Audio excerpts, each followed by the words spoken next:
से स्टार्ट होता है हमारा दूसरा पार्ट। तो रजनीश फटाफट से हमारा सामान गाड़ी में पैक कर देता है और गौतम भी उसकी मदद करता है और हम निकल जाते हैं सीधे मामा के घर के लिए। बट बेसिकली उस दिन काफ़ी ज़्यादा रश था क्योंकि नीतीश कुमार जी आने वाले थे। बेसिकली वहाँ चुनाव चल रहे थे तो नीतीश कुमार जी आने वाले थे, इसी वजह से वहाँ पे काफ़ी ज़्यादा रश था और आप वीडियो में देख भी सकते हैं। तो हम निकल जाते सीधे मामा के घर के लिए। मोतिहारी में हम उतरते हैं तो मामा का घर ज़्यादा दूर होता नहीं है और उसके बाद हम धीरे धीरे अपने वहाँ बढ़ रहे होते हैं मामा के घर के लिए। और बीच में गौतम कहता है कि अगर कोई मिठाई की दुकान आए तो आप गाड़ी रोक देना बेसिकली, क्योंकि हम इतनी दूर से आ रहे हैं और खाली हाथ जा नहीं सकते बेसिकली। तो भैया जाते चलते हैं और यहाँ देखते हैं कि खाली जगह कहाँ मिलेगी, क्योंकि हर जगह पुलिस तैनात थी और किसी को भी रुकने नहीं दिया जा रहा था ड्यू टू सीएम की वजह से। और फिर भैया एक जगह साइड में लगाते हैं गाड़ी और वहाँ से हम फटाफट मिठाई लेके और पहुँच जाते हैं सीधे मामा के घर। मामा के घर आने से पहले बीच में भैया एक साइड में जगह होती है, मतलब 5-10 कदम पे ही मामा का घर होता है, तो उससे पहले गाड़ी लगा देते हैं। और गौतम और रज्जो सामान लेके और रजनीश ने डुग्गू को लिया हुआ था, तो बेसिकली हम सब सामान लेके और पहुंच जाते हैं सीधे मामा के घर। तो बेसिकली मामा होते नहीं है, मामा गए हुए होते हैं। तो मामा अवेलेबल नहीं होते और मामी हमारा स्वागत करने के लिए तैयार होती है। तो फटाफट से मामी हम लोग भी हाथ मुंह धो के और खाने के लिए बैठ जाते हैं फटाफट से। उसके बाद डुग्गू अपनी मस्ती में लग जाता है और हम लोग खाना पीना खा के फटाफट से उड़ जाते हैं। और डुग्गू भी जो जब उसको ट्रेन से खुला मिलता है तो वो भी अपनी मस्ती में लग जाता है बहुत अच्छे से। और देखिए कैसे खेल रहा है ये एकदम, इसको बस पानी चाहिए होता है। और डुग्गू के खेलने के बाद उसके बाद हम सीधे निकल जाते हैं बेसिकली। गौतम तो मामा के घर पे ही रेस्ट करता है, बट मेरा ससुराल होता है तो मुझे जाना पड़ता है।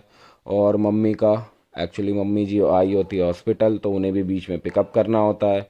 तो बीच में हम सीधे पहुंचते हैं, नानी को उठाते हैं और नानी वगैरह हमारे साथ चली जाती हैं। तो नानी को छोड़ के मम्मी जी को पिकअप करना होता है। तो हम जाते हैं और रास्ते में दोबारा से हमें जाम मिलता है और हम धीरे धीरे अपनी मंजिल की तरफ बढ़ ही रहे होते हैं बेसिकली। उसके बाद हम मम्मी जी को पिकअप कर लेते हैं और मम्मी जी हमारे साथ हो जाती है और साथ में डुग्गू को मैं आगे ले लेता हूँ।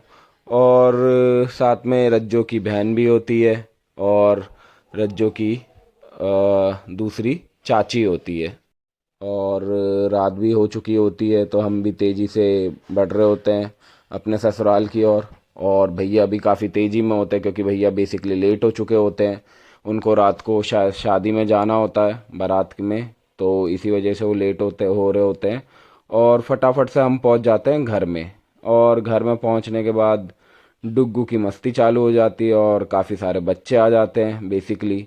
और डुग्गू उनके साथ मस्ती में लग जाता है। और डुग्गू की आप शरारतें देख सकते हैं, ये कैसे अपने सर को हिला हिला के इधर उधर भाग रहा है ये। और उसके बाद चाची आ जाती है रज्जो की। और उसके बाद डुग्गू को सब खिलाने लग जाते हैं और अगले दिन सुबह हो जाती है। उसके बाद डुग्गू के सारे टॉय हम बिखेर देते हैं और डुग्गू उसमें लग जाता है और रज्जो भी साफ़ सफाई में लग जाती है क्योंकि घर बहुत फैला हुआ था, आप देख सकते हैं। और बेसिकली मेरी अगले दिन ट्रेन होती है तो मुझे जाना होता है, बेसिकली एक दिन का ही मेरा ट्रेन की टिकट होती है और अगले दिन। तो यहाँ पे मैं रज्जो और डुग्गू को फटाफट से बाय बोलता हूँ और रजनीश के साथ मैं बाइक पे हो लेता हूँ और रजनीश मुझे गौतम के पास मामा जी के पास छोड़ने के लिए निकल जाता है बाइक पे।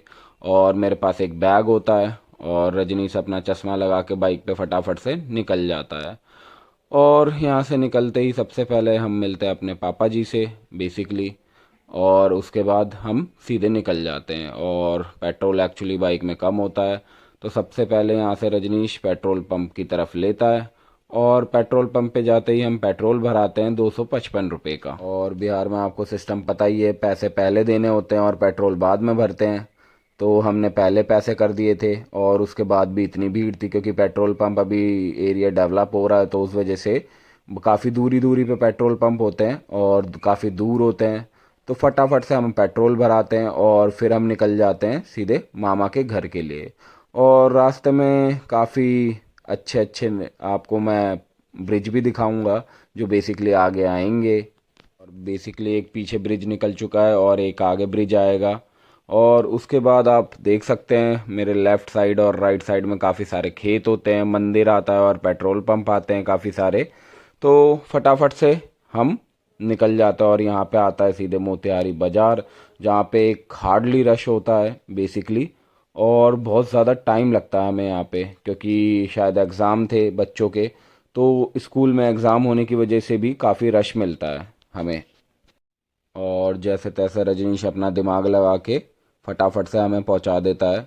और यहाँ रोड में काफ़ी गड्ढे होते हैं, तो बेसिकली बिहार की रोड उतनी खास नहीं होती जैसे दिल्ली की रोड होती है, बट रजनीश जैसे तैसे हमें जगह जगह से घुमा घुमा के, क्योंकि वो मोतिहारी जाता आता रहता है तो उसे सारी गलियां पता होती है, तो बेसिकली अंदर ही अंदर से वो हमें निकालते हुए और हम पहुंच जाते हैं सीधे मामा के घर, जहाँ पे हमें मामा मिलते हैं। और मामा को प्रणाम करके तो मैं, गौतम और रजनीश हम निकल जाते हैं फटाफट से रेलवे स्टेशन के लिए, क्योंकि हमें काफ़ी लेट हो चुका था और हमारी ट्रेन थी 1 बजे की।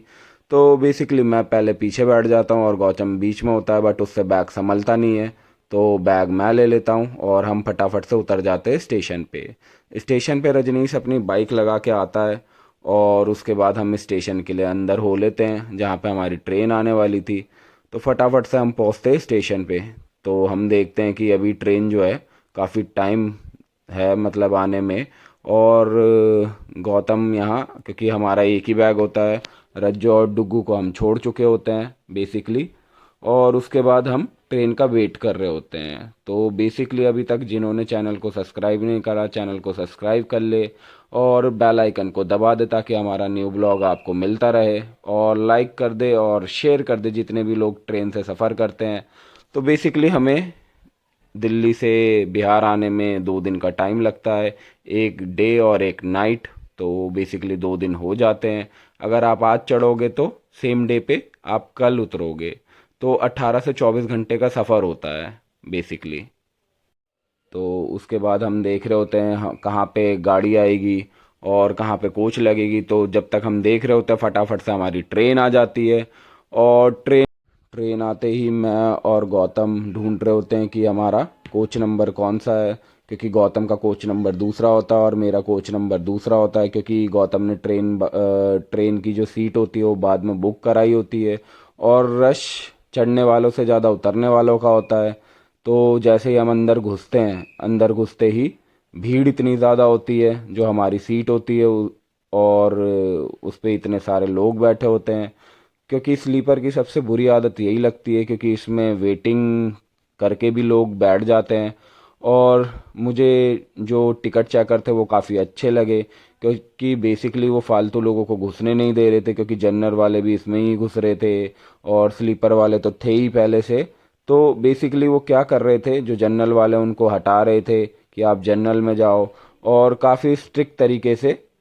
उसके बाद नीचे से हमें थोड़ा बैठने के बाद मैं और गौतम ऊपर आ जाते हैं और हमें दिखते हैं चिप्स वाले भैया जो ट्रेन में चिप्स बेच रहे होते हैं। तो बेसिकली मैं कहता हूँ गौतम 2-3 चिप्स ले ले, और पानी की बोतल हम पहले ही ले चुके थे। तो चिप्स वाले भैया से हमें पता चलता है कि कौन कौन से चिप्स भैया बेच रहे हैं, और तो मैं कहता हूँ कुरकुरे ले ले। और 2-3 चिप्स होते हैं जो मुझे बेसिकली पसंद होते हैं, आपको जो पसंद है आप कमेंट सेक्शन में बता सकते हैं। तो बेसिकली 2-3 चिप्स, आलू के चिप्स लेने के बाद, कुरकुरे वगैरह लेने के बाद हम भैया को फटाफट से पैसे दे देते हैं। और उसके बाद मैं आ जाता हूँ वॉशरूम की तरफ, थोड़ा सा आप लोगों को नज़ारा दिखा दूँ बेसिकली गांव का, क्योंकि आप लोगों को बहुत कम गांव के नज़ारे देखने को मिलते होंगे। तो बेसिकली हमारी ट्रेन हौले हौले चल रही थी बिहार में, क्योंकि सिंगल लाइन होती है, तो इसी वजह से ट्रेन जो थी वो हौले हौले चल रही थी अपनी मध्यम रफ्तार में। और उसके बाद यहाँ पे स्लीपर में पैसे कलेक्ट करने वाले आ जाते हैं बेसिकली, जो ताली मार मार के पैसे कलेक्ट करते हैं।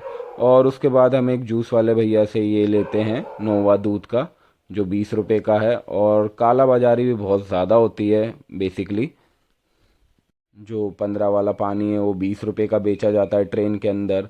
तो इसके लिए सीटीसी को थोड़े से कड़े नियम लागू करने चाहिए, ताकि लोग ब्लैक ना कर पाए पानी को, क्योंकि 15 रुपए की बोतल 20 रुपए की बेच रहे होते हैं वो, और जबरन वसूली कर रहे होते हैं एक तरीके से।